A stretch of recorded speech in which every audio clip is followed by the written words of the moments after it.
pour l'honneur et ce plaisir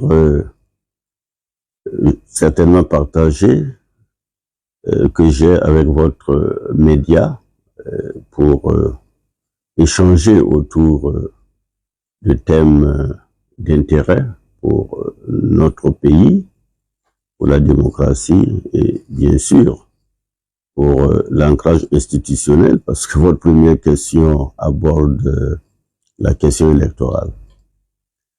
Je dois dire que la question électorale, de mon point de vue, a toujours été une question tactique et stratégique pour ceux qui veulent gouverner un État démocratique.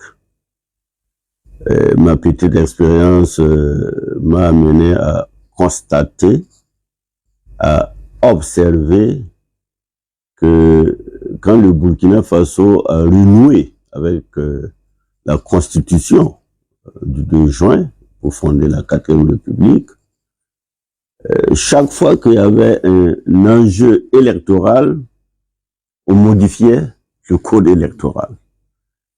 Et malheureusement, les acteurs de la modification étaient ceux qui étaient au pouvoir et ils modifiaient le code électoral de façon à ne pas perdre le pouvoir. C'était devenu en réalité un instrument de conservation du pouvoir. Si fait que je me souviens que aux dernières élections, la question a refait surface. Après, notamment, l'insurrection populaire des 30 et 31 octobre 2014, et il était question même de revoir la charte des partis politiques, faire une refondation en vue d'éviter le tripatouillage. Mais c'est un débat, hein, pour faire des réformes, comme je le dis, c'est un débat qui devrait être consensuel, parce qu'on a des objectifs. Vous voyez, il y a la CENI. La CENI a une histoire. Ça n'a pas toujours été la CENI. Au départ, c'était l'administration même qui organisait les élections. Et par la suite, l'opposition a commencé à contester, parce qu'il y a des pays où le chef de l'État, il est élu à 99,99%.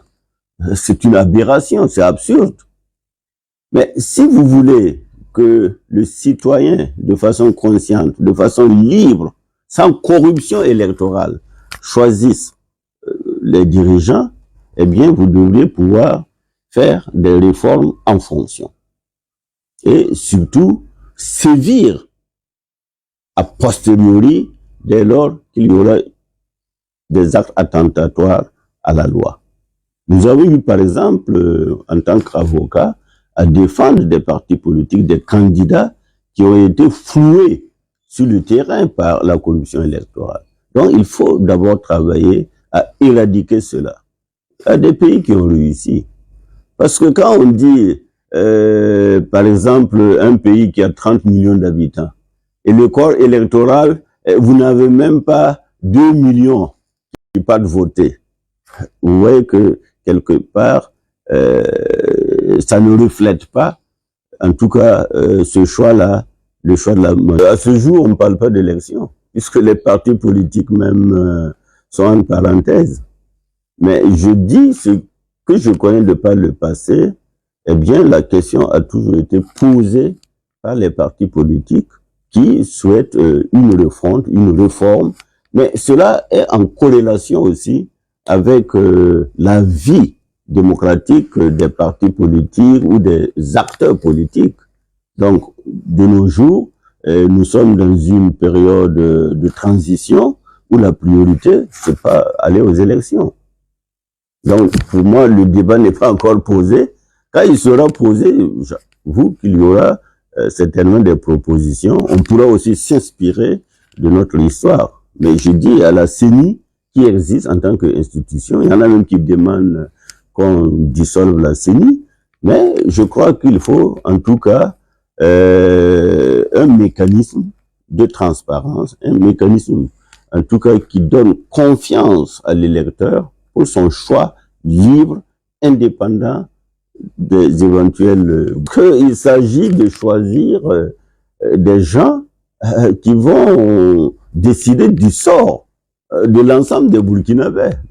Toutes les couches sociales, naturellement, du peuple burkinabé. Donc la démocratie, comme vous le dites, hein, a plusieurs définitions, a plusieurs sens, a plusieurs contenus. Et moi, je dis souvent, c'est pas la démocratie le problème. La démocratie n'a jamais été le problème. C'est l'homme qui a été le problème, qui est le problème. Voilà pourquoi d'ailleurs on dit souvent, si la démocratie se définit par le peuple, comme quelqu'un l'a dit, le pouvoir du peuple, par le peuple et pour le peuple, eh bien, il faut pas confondre le peuple aux humains dans leur ambition personnelle. Faut pas confondre le peuple à la foule. Il faut faire une analyse, j'allais dire, scientifique du peuple. Sous la révolution du président Thomas Sankara, on avait défini le peuple. Si vous lisez le DOP, le discours d'orientation politique, eh ben, qui est le peuple? C'est défini. Les ennemis du peuple, c'est défini.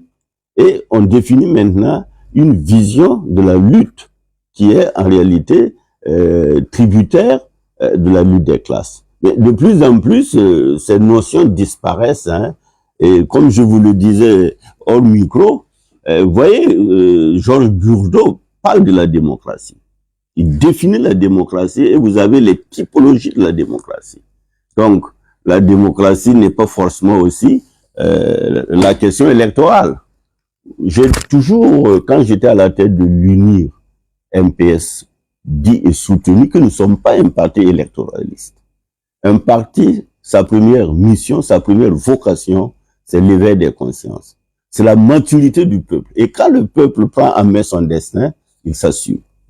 C'est ça qui nous intéresse. Et maintenant, le leadership va certainement travailler à assouvir les aspirations fondamentales du peuple, à savoir en termes même de droits de l'homme. C'est quoi? Les droits économiques, les droits politiques.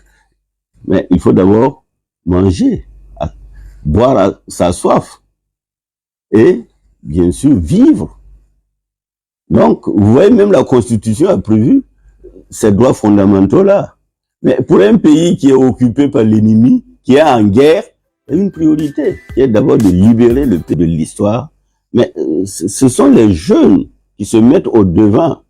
Mais ces jeunes ne doivent pas être des jeunes sans maturité, sans conscience. Voilà pourquoi ces jeunes, quand ils prennent leurs responsabilités, ils le font en toute âme et conscience, parce que ces jeunes, pour la plupart, ont été formés, ont été, si vous voulez, dans des moules d'organisation, soit politique, soit d'organisation de masse, et ont acquis une conscience de classe. Et se mettre je prends l'exemple du 17 mai 1983. Quand le président Sankara a été arrêté, c'est les jeunes qui étaient dans les rues pour dire, exiger, libérer Sankara. Quand le journaliste Nobel Zongo a été également massacré, c'est encore les jeunes qui étaient dehors. Et jusqu'aujourd'hui, c'est comme ça. Mais sous la houlette, j'allais dire, quand même, je n'aime pas l'expression direction éclairée, mais sous un leadership qui a une vision, qui a des objectifs pour conduire l'ensemble du peuple à bon port. Il ne s'agit pas, donc, de ce point de vue-là, de jeunes qui s'excitent parce qu'ils sont jeunes. Non, le présent et l'avenir, c'est la jeunesse. Parce qu'elle se bat pour d'abord une société où elle va retrouver ses propres intérêts. Par exemple, la question du chômage. Les jeunes sont exposés. Si vous prenez des jeunes burkinabés de nos jours, qui sont les plus nombreux, ils sont confrontés à des questions d'éducation, etc., etc., des questions de santé. Donc, ces jeunes aspirent à un changement qui va tenir compte de leurs propres intérêts. C'est un peuple formidable qui était adulé par le monde entier, notamment par l'Afrique, et nous sommes attaqués. Eh bien, moi j'invite l'ensemble des Burkinabés à faire front, à faire chorus pour que nous puissions anéantir l'ennemi et construire notre pays comme havre de paix, de développement, de progrès économique, social, où tous les Burkinabés et ceux qui vivent au Burkina vont accéder au bonheur. C'est mon rêve. Et je pense que c'est possible.